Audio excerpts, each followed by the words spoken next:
Hey, Jason, Yes, Gary. that went so well. I think if we didn't already have the bulletin printed up, we could ask the person who's leading Singing Sunday to lead that again.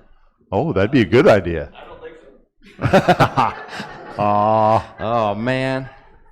Oh, it went okay, except I forgot that I was the tenor there Yeah, for a I was minute. going to say we need some tenors and some altos to make it work, but other than that, it's a piece of cake.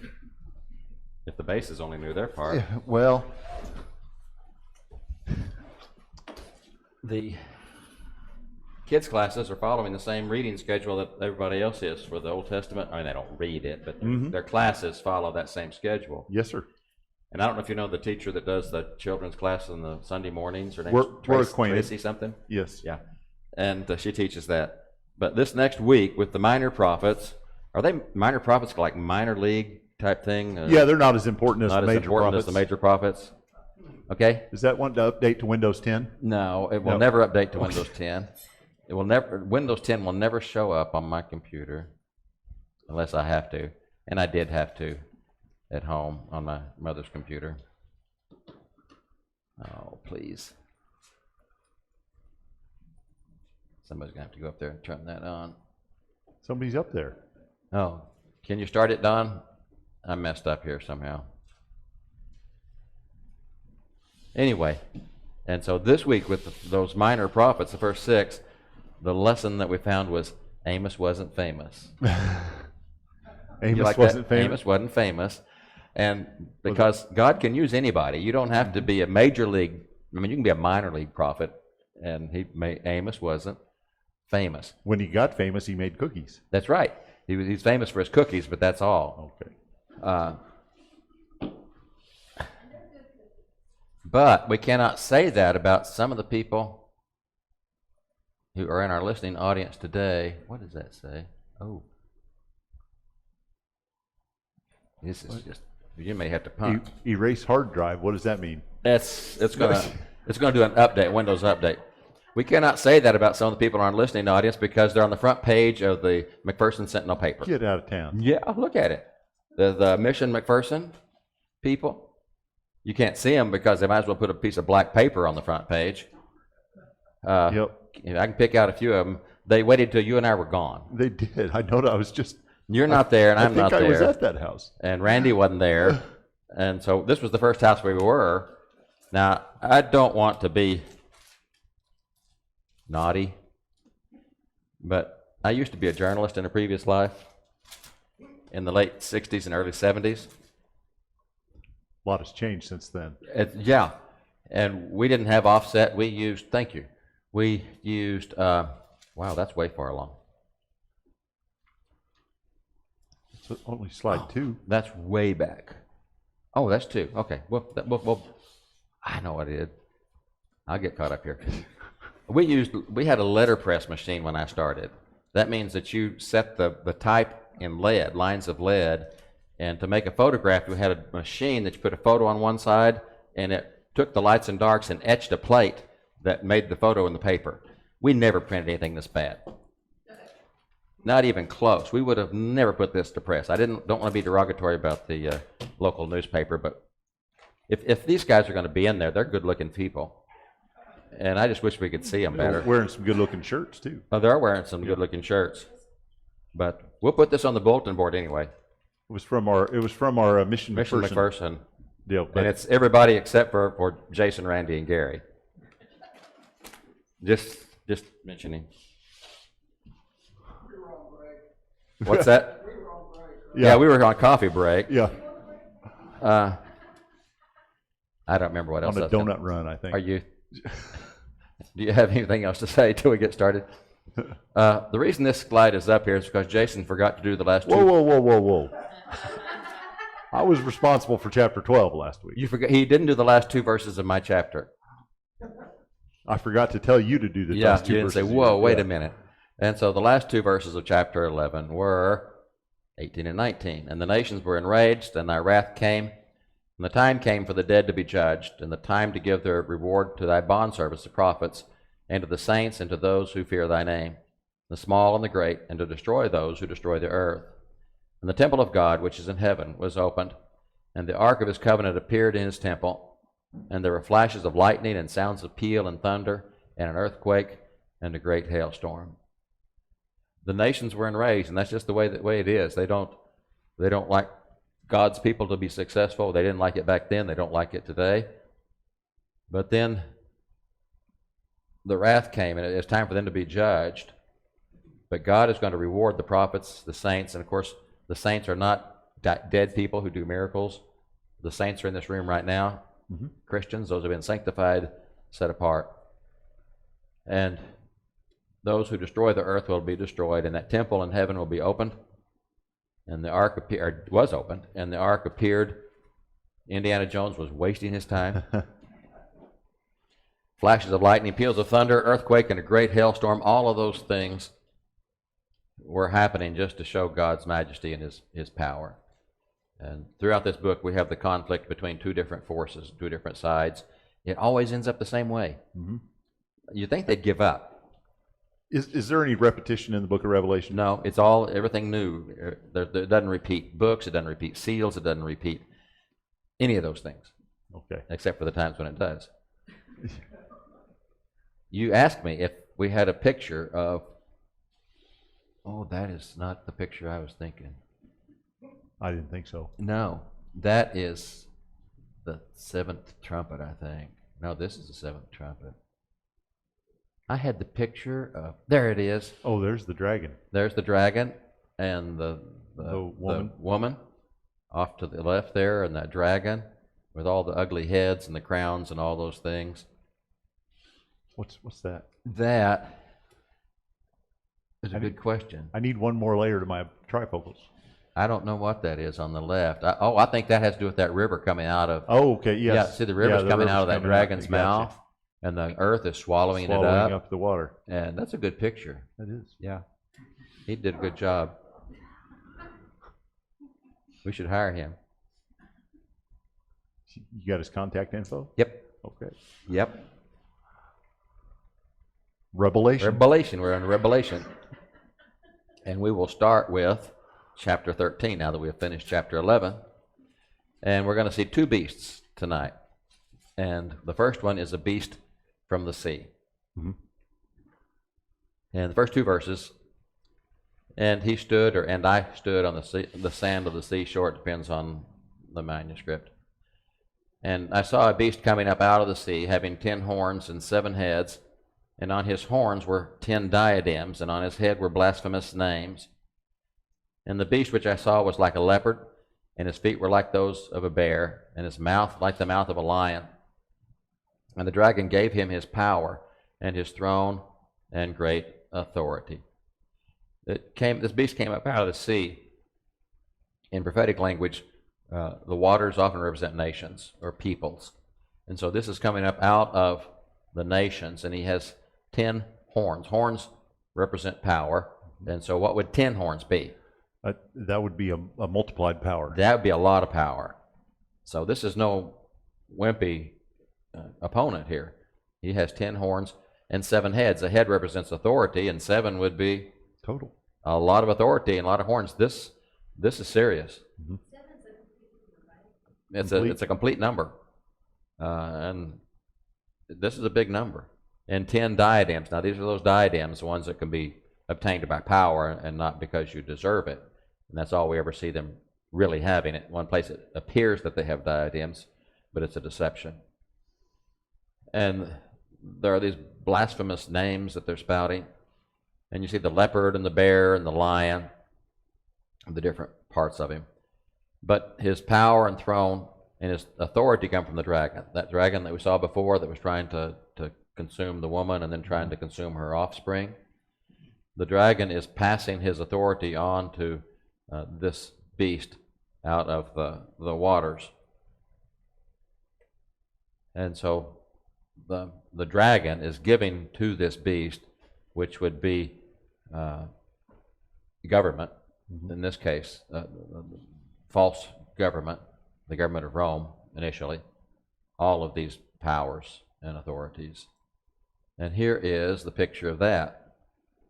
And off to the right is that beast with the 7 heads and the 10 horns and the diadems. And then off to the left of the beast, looking at the picture, is the next creature we're going to see in just a minute. And so he's in there too. But in verses 3 and 4, it says, "And I saw one of his heads as if it had been slain, and his fatal wound was healed. And the whole earth was amazed and followed after the beast, and they worshipped the dragon, because he gave his authority to the beast. And they worshipped the beast, saying, Who is like the beast, and who is able to wage war with him?" There is a head as if slain, and we'll see these heads again later, a little bit later on in Revelation, and I think about chapter 17. And so we'll take a closer look at them. But if this is the persecution from the government, the persecution died down with the death of Nero. You know, Nero brought on a lot of persecution.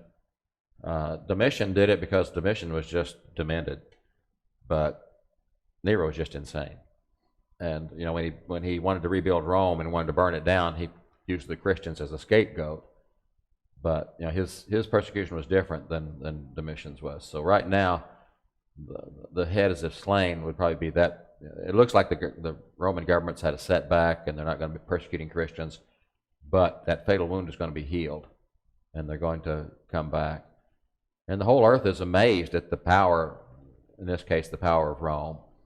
And they follow the beast, which caused them to worship the dragon and worship the beast. And there's that question we run into every now and then, who is able? And it's sad they don't know the answer. But every time we ask that question, there is an answer to that question, who is able? And God and his followers are always able. Verses 5 and 6, "And there was given to him a mouth speaking arrogant words and blasphemies, and authority to act for 42 months was given to him.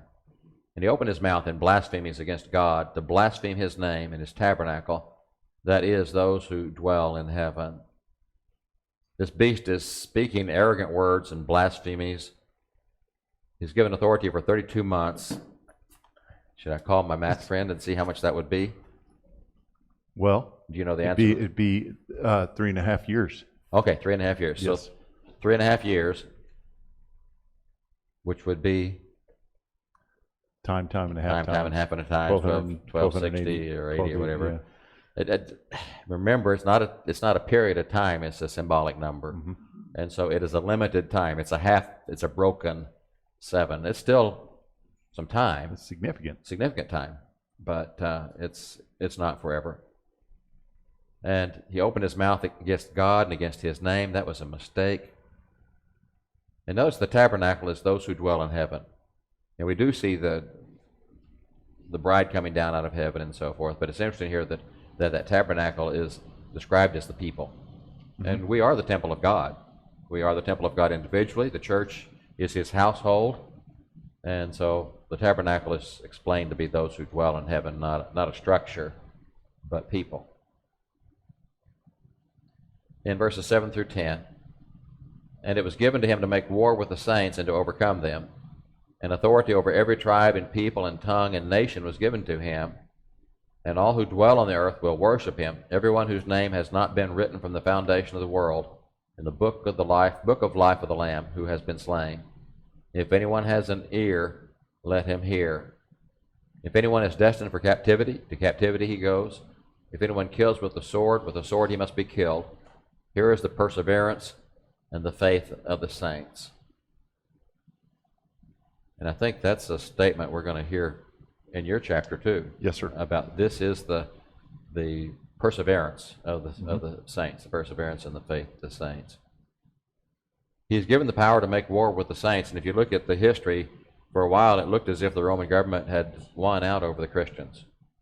They persecuted them everywhere. They killed them wherever they could. They threw them to the animals in the Colosseums, and it appeared for a little while that they had won.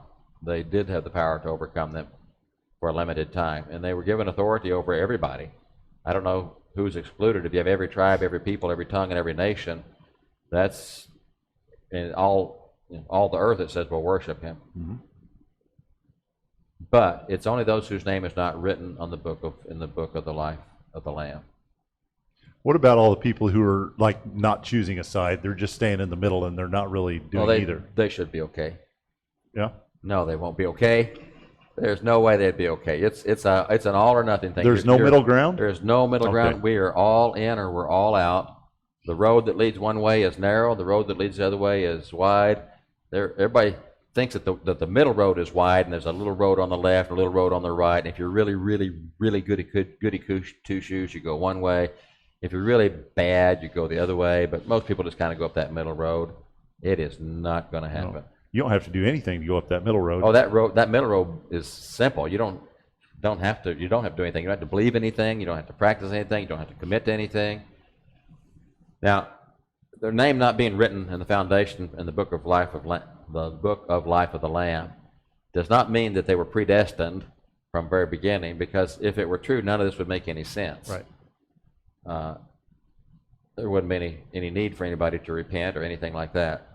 The people whose name has been written from the foundation are those who wash their robes in the blood of the Lamb. Mm-hmm. And what's been predestined was how you get into that group and what happens to those who are. Right. And once again, we mentioned that the word for predestined that's used in the New Testament means to draw a circle around. It's the word horizon, pro horizonte.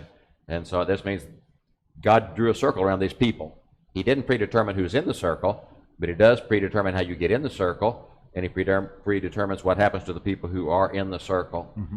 And so, and you know, even this book Revelation talks about have your name erased from the book of life. Mm-hmm. And so if it was predetermined for individuals from the beginning, that wouldn't make any sense. Right. How many times in the New Testament do we hear, let the one who has ears hear? And that's what is said here. If you have ears, then hear. And basically, wherever you're headed, that's where you're going to go. That doesn't mean that you can't turn around, that you can't repent. But as you said, a lot of people just keep on going the direction they're going. Mm-hmm. And they're not going to switch. They're not going to change no matter what. And so if you head toward captivity, you're going to be taken captive. If you're going to be killed with the sword. But here's the perseverance of the saints, and that is they're not in this group if they persevere and don't give in to all of that persecution. And they're the ones whose names have been written from the beginning in the book of life. Mm-hmm. And as I say, this first beast represents the Roman government. And it would represent government any time after that takes a stand against God's people. You remember what Peter said to the Jewish leaders. Peter and the apostles said to the Jewish leaders, we must obey God rather than man. Mm-hmm. And it's sadly been the case in a lot of history that the government has set itself against God and against his people. We find another beast, though, in verses 11 through 18. This beast comes up from the earth. The first part of that, verses 11 through 14, say, and I saw another beast coming up out of the earth, and he had two horns like a lamb, and he spoke as a dragon, and he exercises all the authority of the first beast in his presence, and he makes the earth and those who dwell in it to worship the first beast, whose fatal wound was healed. And he performed great signs. And he performed great signs, so that he even makes fire come down out of heaven to the earth in the presence of men.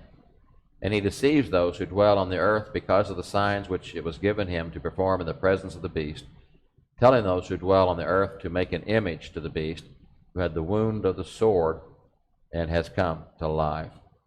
The second beast comes up out of the earth.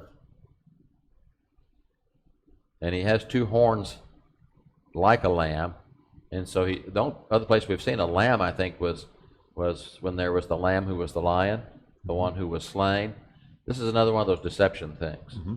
He's trying to look like the lamb, but when he opens his mouth, what comes out? Sounds like a dragon. He sounds like the dragon. Now, if the dragon is Satan, and we know from places like John chapter 8 that Satan is a liar, has been a liar from the beginning. He is the father of lies, right or wrong. Does it? Yes. I don't think Satan ever opens his mouth, but what a lie comes out of it. Whatever he says is a lie. Now, he tries to disguise it to make it look good, and he tries to convince us that what he's saying is okay. And so when this beast opens his mouth, although he looks like a lamb, He's a dragon speaker. And he has all the authority of the first beast. He makes all the earth to worship that first beast, the government, with great signs. Apparently, the priest to the Roman,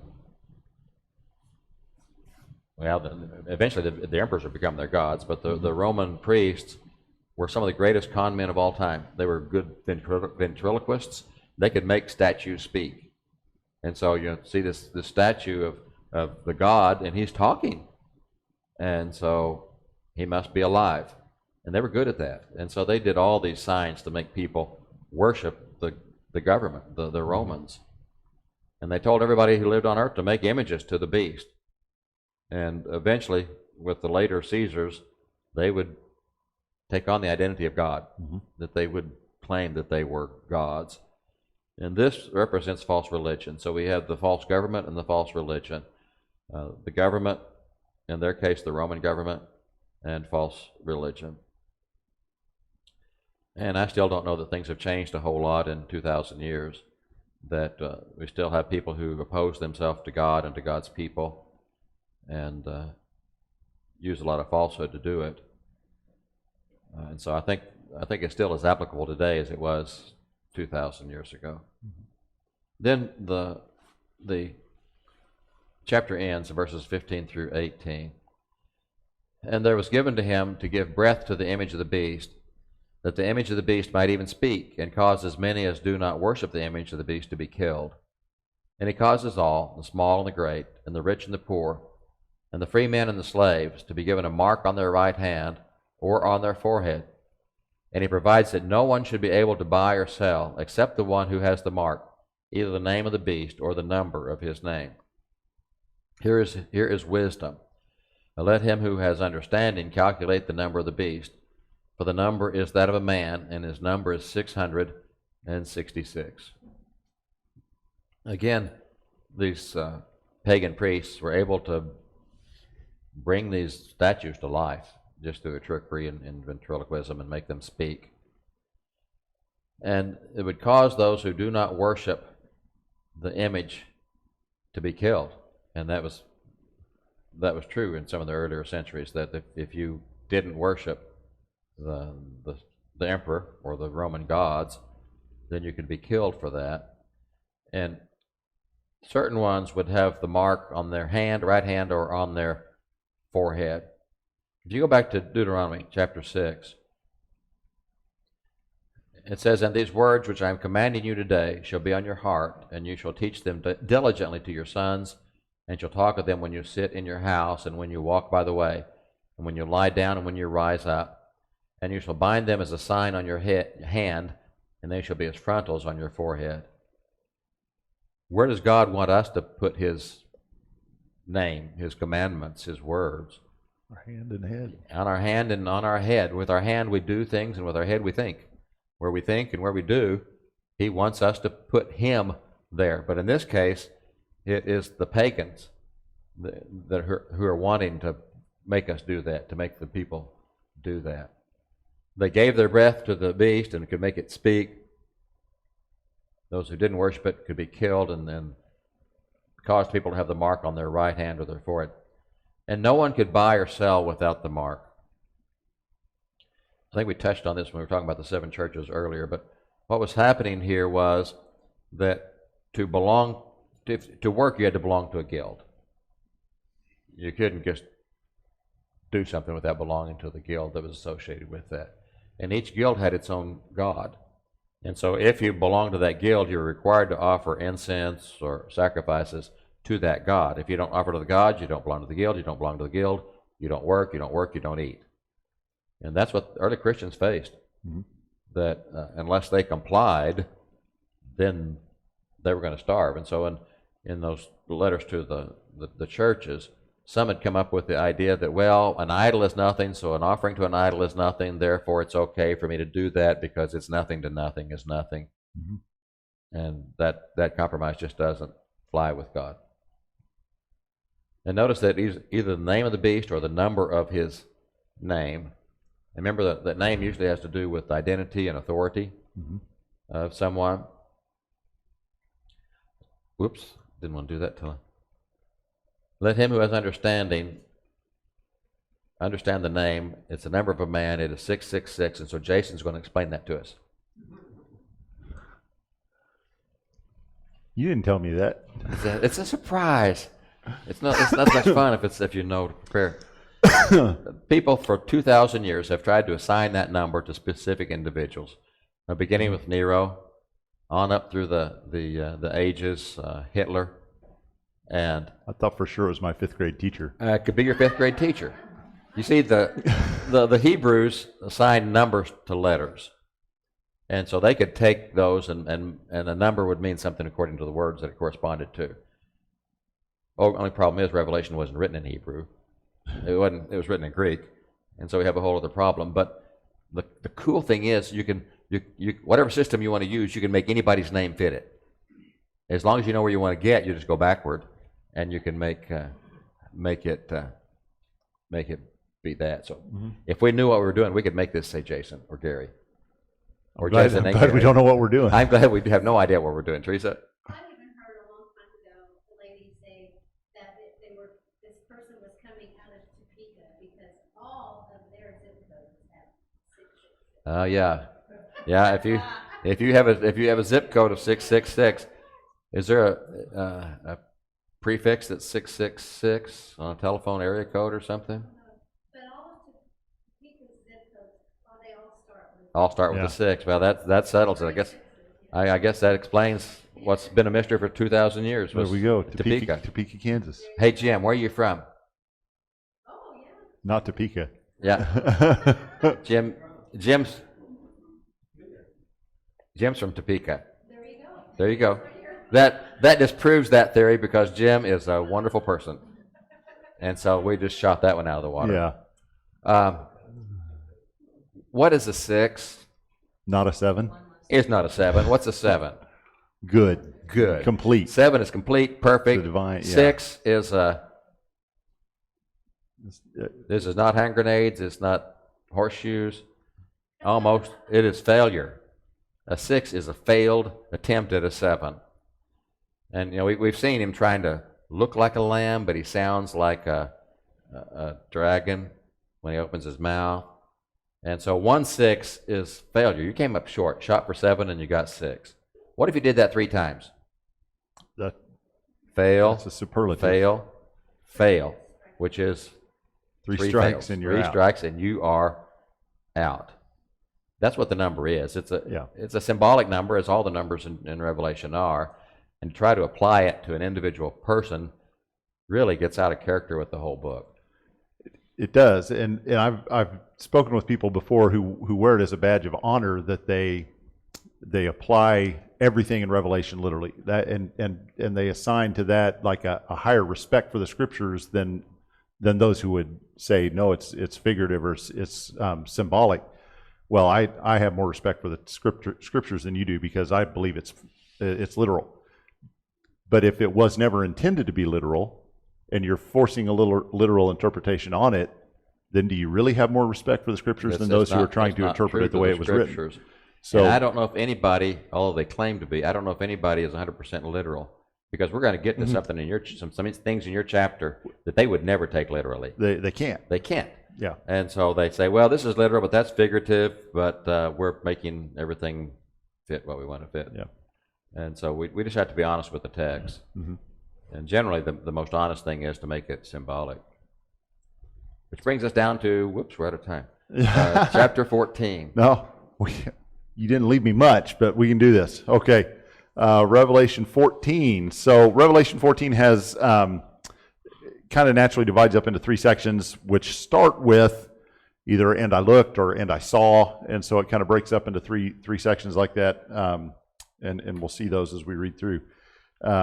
Revelation 14 verses 1 through 5 says, "And I looked," there's that first section, "and I looked, and behold, the Lamb was standing on Mount Zion, and with him 144,000, having his name and the name of his Father written on their foreheads. And I heard a voice from heaven like the sound of many waters and like the sound of loud thunder, and the voice which I heard was like the sound of harpists playing on their harps. And they sang a new song before the throne." I think it probably sounded like the one we sang. Yeah, I think it sounded a lot like the one we sang. But in that part where it's pleading for the chorus, I kind of was pleading for the chorus in that part. But I thought it was a good job. Thank you. I thought, very good job. So a new song before the throne and before the four living creatures and the elders. And no one could learn the song except the 144,000 who had been purchased from the earth. These are the ones who have not been defiled with women, for they have kept themselves chaste. These are the ones who follow the Lamb wherever he goes. These have been purchased from among men as firstfruits to God and to the Lamb, and no lie was found in their mouth. They are blameless. So lots of stuff going on, even in these first 5 verses. So then I look, that's the start of that new section there, and John, it's the vision is progressing.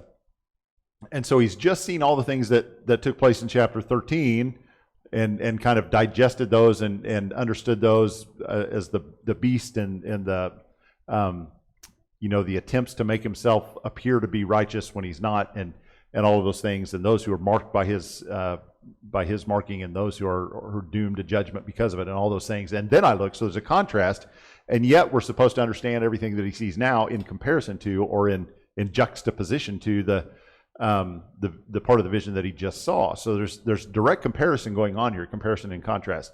So the Lamb standing on Mount Zion. Who is the Lamb? We've seen the Lamb before. This is the real Lamb. This isn't the one that wants to be a lamb but talks like a dragon. Yeah, this is the Lamb, and that is Jesus. We saw him earlier, the Lamb that was the one that was worthy to open the seals. We've seen the 144,000 before. The 144,000 that represent God's faithful. It's that 12 times 12 times 10 times 10 times 10. It's that expansion, that complete assembly of God's people, and nobody is left out. So it's that 144,000 people bearing God's name on their forehead. We've just seen the idea of those who are unrighteous, those who are unfaithful, bearing the mark of the beast on their forehead. And now here, in contrast to that, we have those who are faithful bearing God's name on their forehead. And so there's a direct comparison there. And it goes back to some of the passages that we've seen before. So chapter 7, verse 4, and I heard the number of those who were sealed, the 144,000 sealed from every tribe of the sons of Israel. And that's that group of the faithful. Those are the ones who are God's people. And we notice there that list is not from every tribe of the sons of Israel, because there are some missing out of that list. And back there, it's kind of a combination. It looks as if they're actually in heaven part of the time, because they're standing before the throne. And so literally, are they in heaven or are they on Mount Zion? Yes. Yes. I mean, if you're going to be literal about it, they're going to be one place or the other. They can't literally be two places at one time. There must be something symbolic about it. And then the other...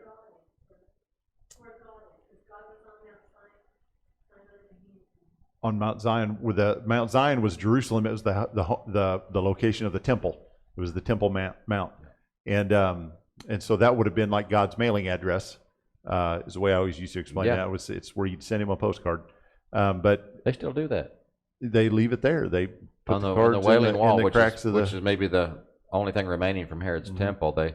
They go and they write prayers and stick them in the cracks there at the Wailing Wall.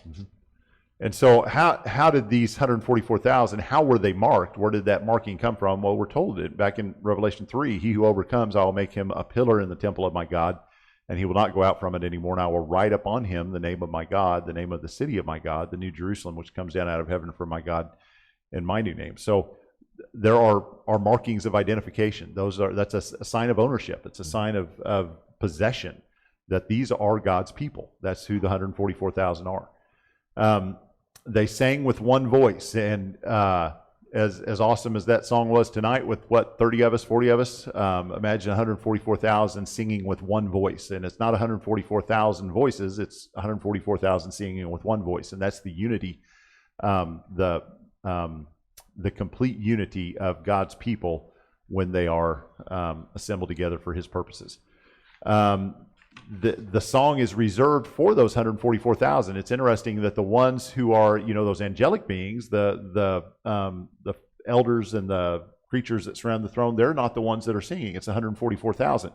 God has a unique relationship with his church, with his people, that sometimes we might think about, boy, it'd be awesome to be an angel. It'd be cool to be an angel, to have the power to be able to do the things, see the things that they've done and seen. Angels long to be us. Angels long to understand the relationship that we have with God. because it's not like the relationship that they have with God. And so, so this song is specifically reserved for God's people.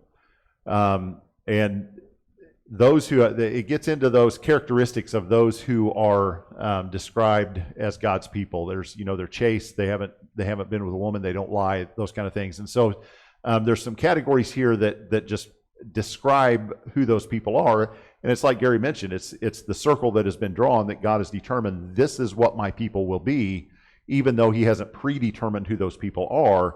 He's predetermined what those people are. And so they are faithful. They are going to remain true to his word. They are going to be followers. They're going to follow his lead. They're going to be the first fruits. And so here in a minute, when we see the sickle being put to harvest, they are going to be the first fruits of that harvest, and they are faultless because they have been washed in the blood of the Lamb. And so it's categories of the relationship that they have with God. And literally, this is 144 celibate Jewish men who have never told a lie. Literally. That's the only literal interpretation of this. It's 144 Jewish men, celibate men who have never told a lie. So if you're not in that category, you have no hope of salvation. You have no hope. If you're not a celibate Jewish man who has never told a lie, tough luck. Mm-hmm. That's so much for the literal part of it. So much for that. Verses 6 and 7 start kind of a new section, and I saw there, so we have a new section starting, and we'll take some specific things that kind of fall under this section one at a time through here. Verses 6 and 7, and I saw another angel flying in mid-heaven, having an eternal gospel to preach to those who live on the earth, and to every nation and tribe and tongue and people. And he said with a loud voice, "Fear God and give him glory, because the hour of his judgment is come, and worship him who made the heaven and the earth and the sea and springs of waters." So there again, the start of a new section, and I saw an angel flying in mid-heaven. We've seen that before. We saw the angel flying with the wings of an eagle earlier across heaven. We've even seen the dragon and the woman in the mid-heaven, we would call it, up in the sky, playing out that vision last week.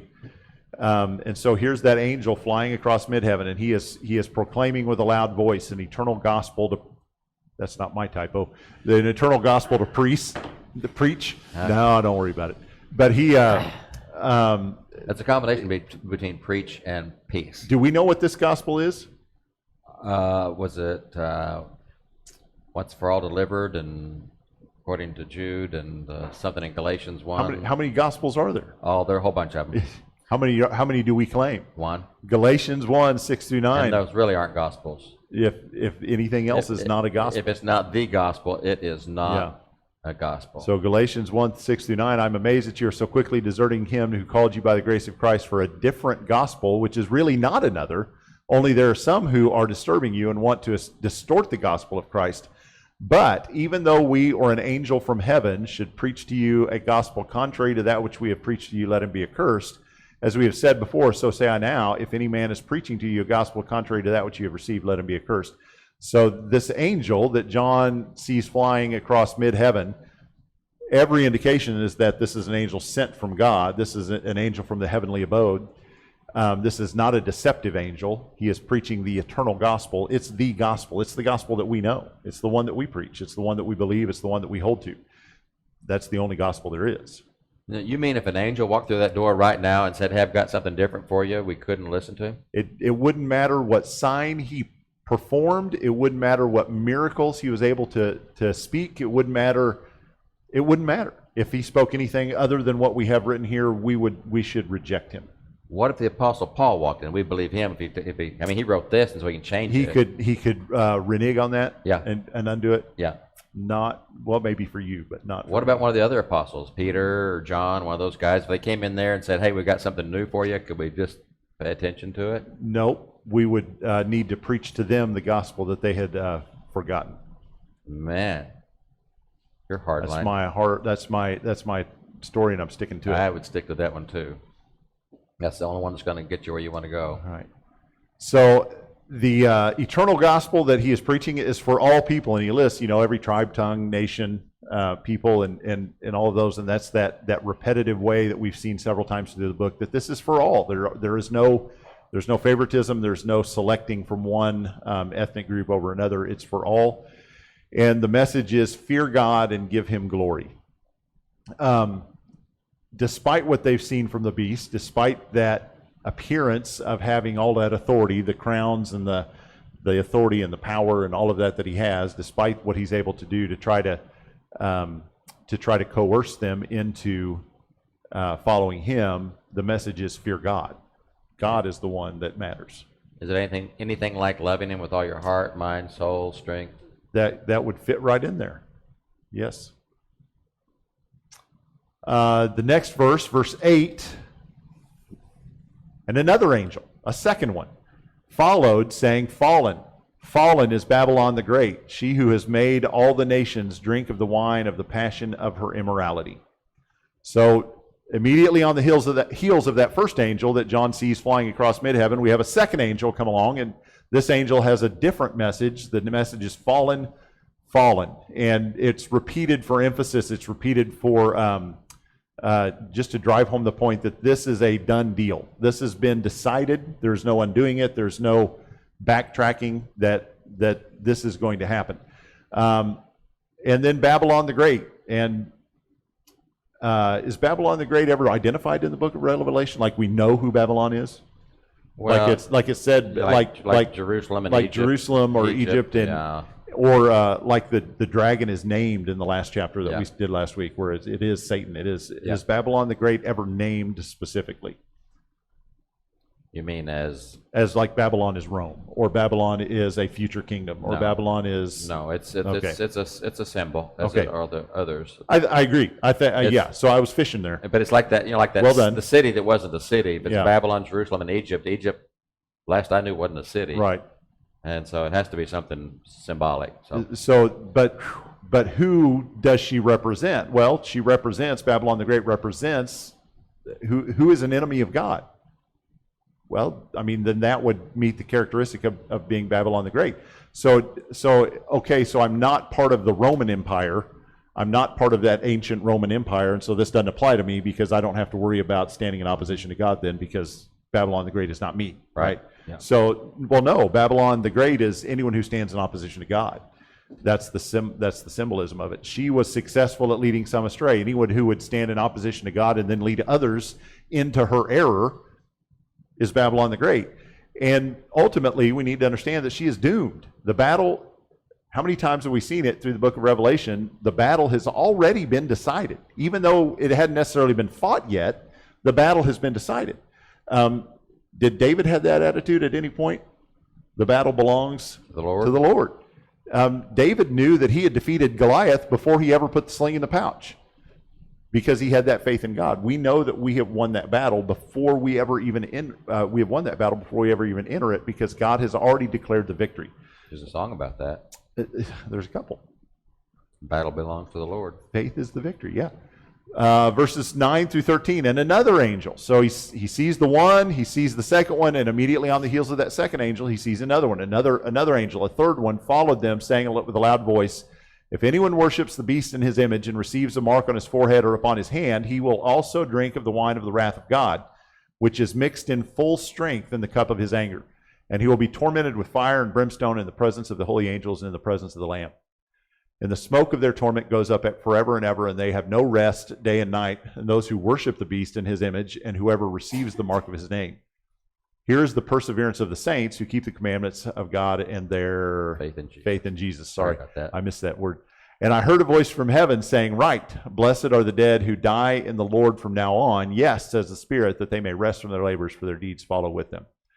So here's that third angel, and he's crying with a loud voice. Anytime in Revelation when we see a loud voice, it's for punctuation, it's for emphasis on the message being applying to all. It carries the authority of God.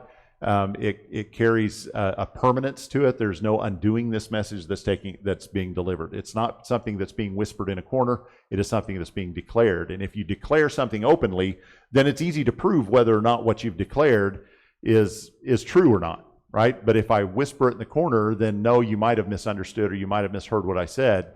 But when I declare it openly, then it's easy to see if this is true. And so it's being declared openly. And that message starts with if. And this is the line in the sand. This is the moment in the book of Revelation when it's time to choose sides. The evidence has been given for both sides. Here's how the battle is going to go. Here's how it's going to end. Here's the side that wins. It's time for you to choose which side you're on. And if you don't choose the side of victory now, there's no going back later, because once judgment has been pronounced, it is permanent. So the criteria for judgment, here's what we're looking for. We're looking for people who worship the beast or his image, and we're looking for anyone who receives his mark. So we're looking for anybody who follows after Babylon the Great, or who gives into her message that takes you astray. And so you don't have to be Babylon the Great to be judged. You just have to follow after Babylon the Great.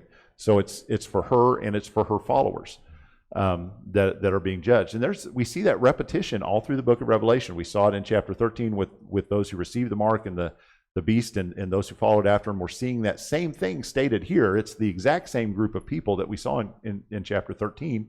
It's just restating it in a different way for emphasis. The details of the judgment are given. Those who are judged will be forced to drink the wine of God's wrath, and it is the full strength of God's wrath. We have seen in the study of Ezekiel, we saw in the study of Daniel, we've seen in the study of the prophets that there are times when God's judgment is poured out, but it is tempered by his mercy. There is a promised restoration. There is a promised return. There is going to be a time I will pour out my wrath, and then it will come to an end. It will stop, and then I will pour out my loving kindness upon you once again. That's not this. This is the full strength of God's judgment. It is the full strength of his wrath, and there is no tempering it with his mercy. His mercy has been expended. It is no more. That is fearful. That is scary. This is the final judgment. This is the final moment of judgment. And those who are forced to drink of that wine of God's full wrath will be tormented with fire and brimstone. Calls to mind the judgment on Sodom and Gomorrah. Fire and brimstone, or that's eternal punishment. That's eternal damnation. The torment will be endless. There is no rest. And there again, so much of what we see in this chapter stands in contrast to things that we've seen earlier. Those who are dead who die in the Lord will receive God's rest. Those who have been martyred for the sake of Christ are going to receive rest after their labors. And so here, those who are drinking of the judgment, there is no rest. That's what takes place for eternity. And so that's a fearful thing. And here again, we have that mention of the perseverance of the saints. This is not a Calvinistic thing. It's not got anything to do with Calvinism. It's got to do with, this is what keeps God's saints going. God's message of triumph is what gives us the ability to persevere. We know the outcome. We know the victory. We know the doom that is pronounced on those who don't follow God. We know the blessing pronounced on those who do follow God. All we have to do is hang on. All we have to do is remain faithful, and in that we are able to persevere. That's the perseverance of the saints. That's what keeps us going. And so then John hears a voice from heaven saying, "Write." And there have been other times when he was told, don't write this down, keep this one to yourself. But this time he is told to write. He wants this to be proclaimed. He wants this to be gotten out to the people of God. Blessed are those who die in the Lord. There are 7 Beatitudes in the book of Revelation I read. I don't know where the other 6 are. You'll have to point those out as we get them. But this is one of them. Blessed are those who die in the Lord. Psalm 116 verse 15 says, "Precious in the sight of the Lord is the death of his godly ones." It is difficult for us from an earthly perspective to think of death as precious. Death hurts. It's painful. It separates us from the people that we don't want to be separated from. But in the mind of God, the death of one of his saints is precious, because it's not, in God's eyes, it's not a leaving, it's a coming home. It's a reuniting with him. And so I've always pictured it this way, that God in heaven, when we're gathered around the deathbed of our loved one and we're mourning that loss that we experience, God is gathering around his angels, his people in heaven, and saying, "Look at this. This is awesome. This is great. watch this. And then that loved one departs this life and he welcomes them. This is, from God's perspective, this is precious. And he is welcoming them into his abode. So it's a different perspective that we have over death than anyone else. Read 1 Thessalonians or 2 Thessalonians where that's talked about. Because of our relationship with God, we have a perspective on death that the people of the world cannot have. Can you talk faster than Chuck can No, walk? I don't know. Verses 14 to 16. We can save your verses for next time if you want to, because mine start out with a couple of extra verses. You Go. kind of cheated me. I know it. It happens. That's okay. Yeah. So we can. Are they shorter chapters next? I hadn't even looked ahead. I hadn't looked. 15's Oh, only good. 8 We'll save verses. it because there's no point in Oh yeah, we'll save that. there's Okay. no point in rushing through it. 'Cause Okay. it's This is good stuff. This is we're getting it. Not Okay, that it's that's- not been good, but 14 is where we left off. We need to get down to the questions because Chuck hasn't rung the second bell, although it's after 8 o'clock. Have you? Has he? that was just the first. No. Okay. See all that stuff? They just covered it. Yeah. What comes up out of the sea? How much time is given to the sea beast? What does the beast do with this time? What power is given to the sea beast? Then what comes out of the earth, and what's that beast's job, and what is the number of that beast? And then from your chapter, what is written on the foreheads of the 144,000? What is the new song, and what do the first 3 angels do, and who is blessed? Those who die in the Lord. Awesome. We'll pick up at verse 14 of chapter pick up 14 verse next 14. time. Bring a friend with you. Gary, that's the first time since we started doing this that we didn't get through our 2 chapters. That's because when we were doing it before, we would run overtime. We would take however long we want. Was that it? Yeah, that's why. Yeah, this isn't the first time we've run out of time. It's the first time First time we quit it's talking. the first time we've stopped. Okay. We'll see you next I week. got you.